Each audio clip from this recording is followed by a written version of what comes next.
what's up? Red Panda Anthem. Red Panda, what's good? Let's look at Robinhood. No. Historically, I do not want you to invest in brokerages. Let's look at Coinbase. And you can see, give me 1 second. Of course, we all know Coinbase hit a high of 429. It got to a low this year of $40.83. It's at 74. Great. And I have no issue with Coinbase. Not campaigning against them either. Square, nope, would not touch right now at all. SLB, nope, trash. If you actually go through these stocks, homework assignment for everyone, print out the Russell 2000 last. Do the Dow 30 first, then S&P 100, then the Russell 2000. If you go look at the actual charts and look at the 5-year month, you're going to see most companies are falling apart. Wayfair was at $369 last year. That's $57 right now. No. AMRS. There's not a lot of value. AMRS was at $500.89 in 2011. It is now at $2.88. Your stocks that you invest in should cost at least as much as the shoes you buy. This shit is not that complicated. CGRN. No. GSUN. If GSUN gets back to maybe $20, you can hold it long term.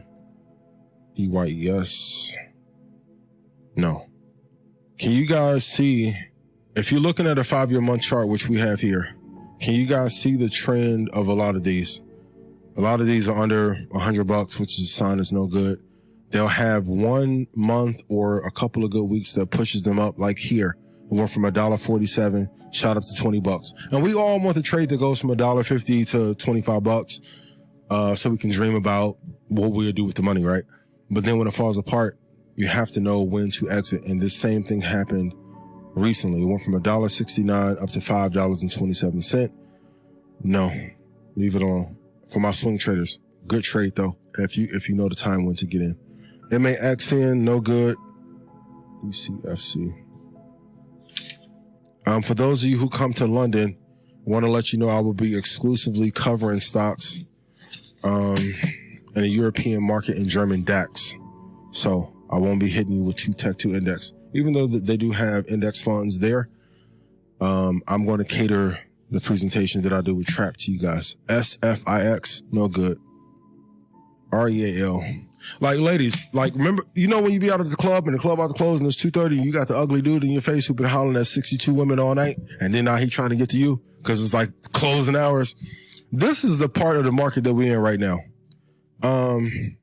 Riot, no good. $79 went to $70.25. Remember when Riot and Mara was all the hype? No good, man.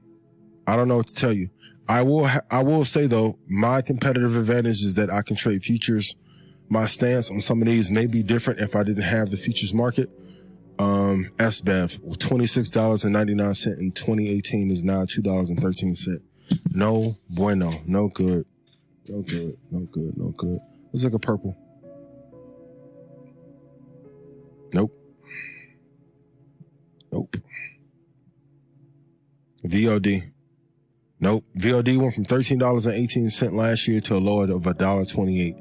Like, these are all, like, the ones that I'm mentioning that are trash right now, these are potentially good swing trades. AMTX is okay. Let me look at COMP. No. PCB. Like, if you actually go through the Dow and S&P, you will literally see that only maybe, and I'm being generous, maybe 10% of companies right now have any value. The FANG era is dead. I'm not beating up on Meta, but that era is dead. Let's go through a few more before we wrap up. What was the biggest lesson you guys learned tonight? I appreciate you so much. LHDX went from $37 down to $1.36. And this isn't like 2007 and 2008 when like Steve Wynn's, let's look at Wynn. Wynn went to like $1 and some change in 2007 and 2008, and it was a trade of a lifetime. It is not that. Like, I'm being honest. A lot of these SPAC products, companies that went public, who shouldn't have. Man, I'm really concerned. Homework for everyone. If you have not read Ray Dalio's most recent book, I need you to read the first 100 pages by next episode. JAN hit a high of $31.83. You can see, of course, by this huge pin bar that the volume did not stay there. So we end up closing down here around, what is this, $10 or some change? Yeah, $9 is now at $3.10. At some point, we're going to end up having some congressional hearings, and they're going to have to make a decision of how companies go public, because most of these are pieces of shit. I don't know how to be more clear. I'm not cursing to curse, but I don't want you guys to say, well, you weren't clear on which ones are good and which ones are bad, right? 2 tech, 2 index, no stress. Save it there. And if you go to macrotrends.net, let's go here real quick and I can walk you through. This is one of the things I can do to make it real easy for you. Macrotrends.net and go to stock research. They'll list the top 25 companies for you, and it will tell you the market cap. So Apple, killing Microsoft, Google, Amazon, Tesla, Berkshire Hathaway, United Healthcare, one that slept on a lot. Meta is there, Nvidia, Johnson & Johnson. And I gave it to Stock Club last week when I put out the prices, but give me another month. I'll give you guys a sleeper that I have not talked about. Johnson & Johnson, solid. Visa, decent.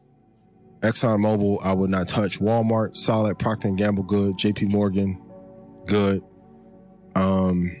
At some point, we're going to have to redo this list. And of course, Lilly. Like Lilly, I wish I could have talked about it in 2020, but I have a bunch of friends that work there.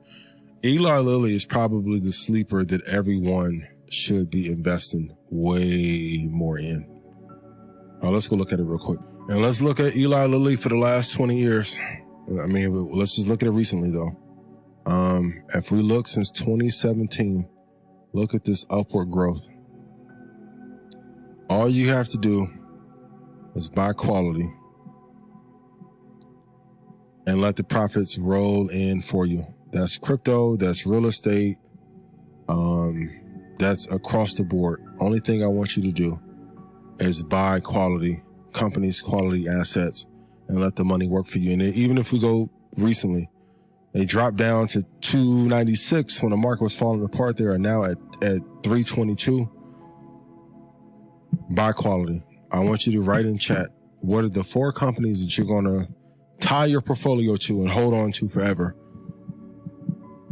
Give me the 4 crypto, 4 stocks, the 4 cities that you're going to invest in real estate, and leave it there. Investing is really, really simple.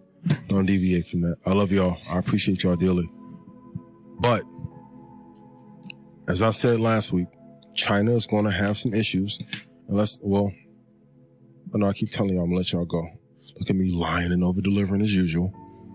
If you look at Alibaba here, the high was 319.32. Jack Ma had to go on vacation because the government made him sit down.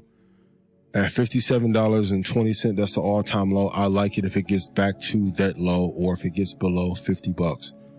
But right now at $89, it's almost 20% from the all-time low while being one of the greatest companies in China. And they didn't even let him take his other company public. Macroeconomic environment matters more than anything. Trust me, when these 2 or 3 years of roughness go away, for those of you that have been diligent and put your money away, you're going to be rich as hell, and I'm going to be proud of you. And we're going to go to Turks and Caicos and Mexico and Hawaii whenever we want to. And for those of you who don't listen, I'm sorry. Arrivederci. We'll send you a postcard. Love y'all. Over and out. This that Red Panda Anthem. Ian, what's up? This that Red Panda Anthem. Rap Panda, what's This good? that Red Panda Anthem. It's your Whole boy. clique going up. I know they can't stand it.